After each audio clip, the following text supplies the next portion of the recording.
Sebagian masyarakat masih menggunakan sebagai situs religi karena memang masyarakat Nusantara yang plural itu banyak sekali kemudian apa namanya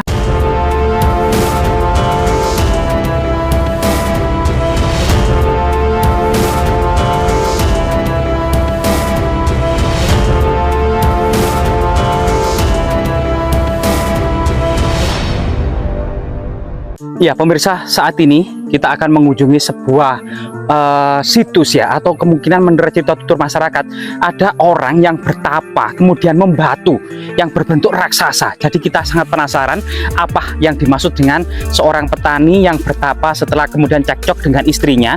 Apakah ini sebuah legenda atau ungkapan sederhana dari cerita rakyat kecil, ataukah ada sejarah yang tersembunyi di balik dari cerita rakyat ini ya? Coba kita telusuri bersama-sama. Jadi di sini ada semacam ratusan anak tangga menuju sebuah lokasi yang paling magis dan paling keramat. Dikelilingi kebun pakis dan kebun kopi ya. Nah, ini luar biasa sekali.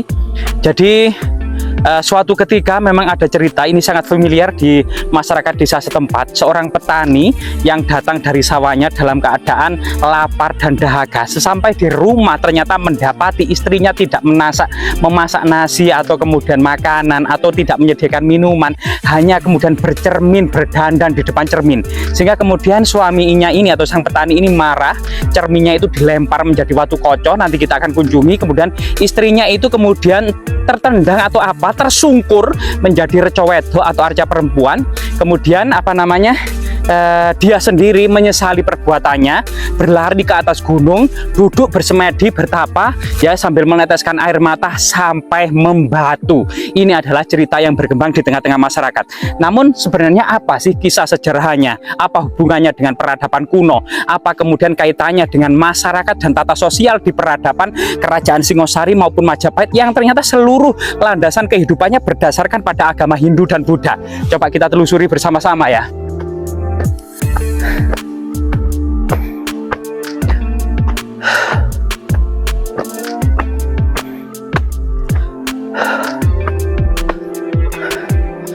Jadi jika kita tahu bersama pada masa peradaban kuno, pada masa kerajaan Majapahit berkembang pertapaan di lereng-lereng gunung. Karena ternyata tradisi masyarakat itu ada yang dikenal dengan falsafah catur asrama, 4 tahapan hidup ya. Yang pertama adalah brahmacarin, tahapan usia anak-anak mencari ilmu sebanyak-banyaknya. Kemudian menginjak dewasa, tahapan kedua grihasta, berumah tangga, membina keluarga, mengabdikan pada masyarakat, bekerja dan lain sebagainya.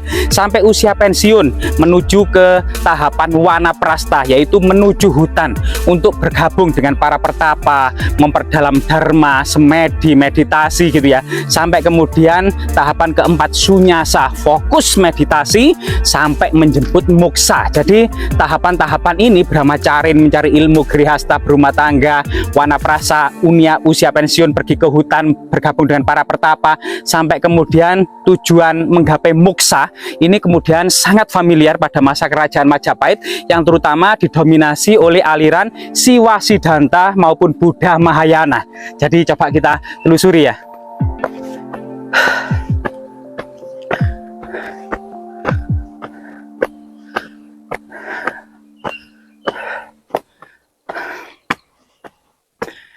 Jadi di bawah pohon akar raksasa ini ada semacam kurma ya, atau kura-kura raksasa. Kemungkinan ada hubungannya dengan Samudra Mantana ya.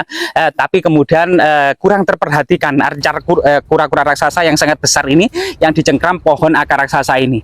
Selain kemudian falsafah catur asrama gitu ya, kemungkinan memang dari Trowulan, ibu kota kerajaan Majapahit, menuju lereng Gunung Welirang Arjuno Penanggungan ini ada semacam jalur para pejalan suci atau jalan para pejalan suci yang dikenal dengan Jalan Tirta Yatra atau Jalan Dharma Yatra. Sampai saat ini belum banyak literasi yang mengkaji jalur atau jalan antara Trowulan sampai Gunung Penanggungan atau Welirang ini ya, jalur para pejalan suci ini. Mereka antara lain seperti ini. Jadi para pangeran muda dalam mengembara mencari ilmu dalam tahapan brahmacarin ini menemui para pertapa tua, baik itu belajar tentang ilmu geografi, ilmu pengobatan, kanuragan, kebijaksanaan, dharma gitu ya, dan lain sebagainya, serta kemudian ilmu politik dan pemerintahan gitu ya, termasuk sejarah, sebagaimana kemudian Empu Prapanca menemui Ratnangsa di Candi Singosari. Ini salah satu kemudian Empu Prapanca menanyakan leluhur dari dia Hayam Wuruk. Nah, dari di situ kemudian kita akan mendapati bahwasanya ternyata para pangeran muda, para bangsawan muda ini harus mencari ilmu, menemui para pertapa tua, para maharsi, mahayogi, mahapertapa untuk menimba ilmu sebanyak-banyaknya. Nah, di sini ditemani burung-burung alam yang sangat indah ini ya, baik itu burung johan atau burung-burung lainnya gitu ya. Kita nanti sebentar lagi sampai, kita akan mendapati sosok pertapa yang membatu tersebut.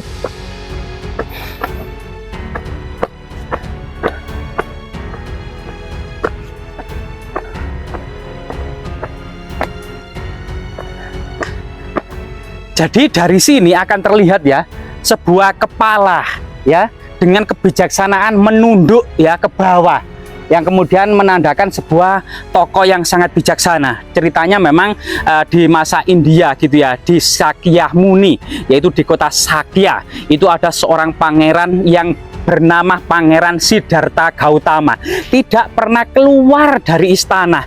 Oleh ayahnya itu dikurung, kemudian sampai menikah. Tidak sengaja kemudian membuka jendela, ternyata di luar sana, di bawah istana, ternyata di jalan-jalan banyak orang miskin, papa, cacat, tua renta, pengemis dan lain sebagainya. Sehingga kemudian Pangeran Siddhartha terketuk hatinya untuk mencari kebenaran.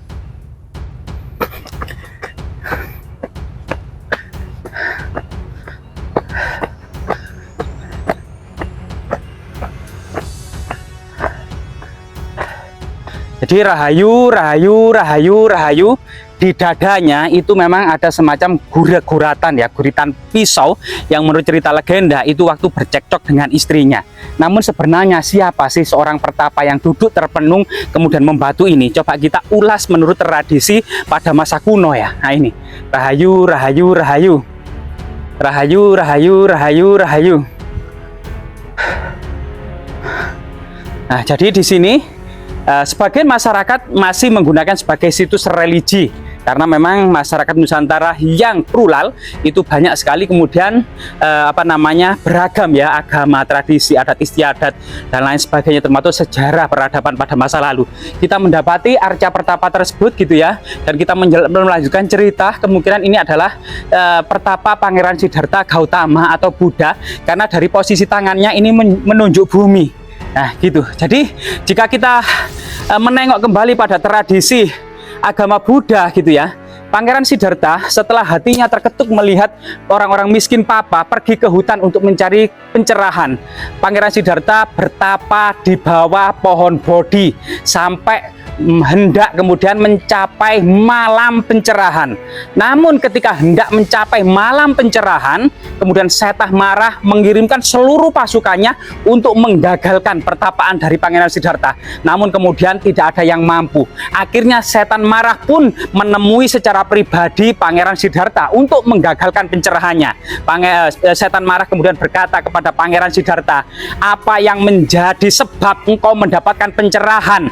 Kemudian Pangeran Siddhartha mengatakan, "Aku telah menginfakkan seluruh hartaku dan melakukan segala kebajikan selama hidupku. Apa yang menjadi saksi akan hal itu?" Maka Pangeran Siddhartha menunjuk bumi, maka bumi terjadi linduh atau gempa sebanyak 7 kali, sehingga kemudian memunculkan Dewi Bumi, seorang wanita cantik yang mengatakan benar apa yang dikatakan oleh Pangeran Siddhartha, sehingga kemudian setan marah pun merat, sehingga kemudian Pangeran Siddhartha menunjuk bumi ini, atau yang dikenal dengan bumi atau yang dikenal dengan Buddha, bumi Sparsa Mudra gitu ya, atau ya juga dikenal dengan arca Buddha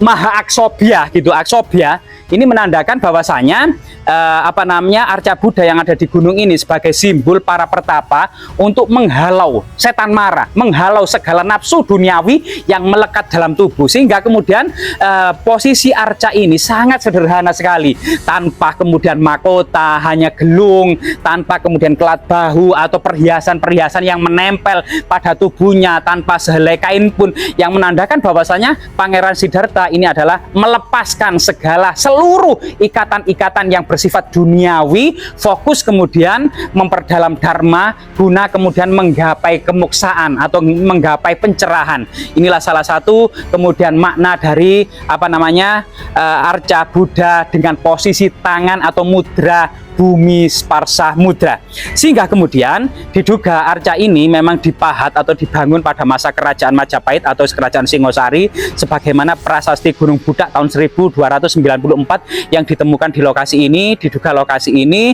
selain kemudian sebagai tempat para pertapa dalam kemudian menciptakan atau memahat berbagai macam apa namanya benda-benda yang bernilai magis dan sakral pada masa kerajaan dahulu, juga kemudian diduga bukit ini juga tujuan para pertapa mencari muksa, mencari kebijaksanaan, menyempurnakan catur asrama, serta kemudian ini adalah bagian dari landasan peradaban kerajaan-kerajaan kuno di mana para bangsawan muda, para pangeran muda menimba ilmu. Jadi pentingnya pendidikan dan landasan peradaban kuno adalah sebuah peradaban yang kemudian dijaga oleh para pertapa tua, para mahayogi, maharesi, yang kemudian dituturkan, diajarkan kepada para bangsawan muda, para masyarakat muda, dan seluruh masyarakat untuk menjaga peradaban ini. Ini adalah sebuah apa namanya, metode ya, sebuah metode dalam menjaga peradaban kuno. Semoga bermanfaat.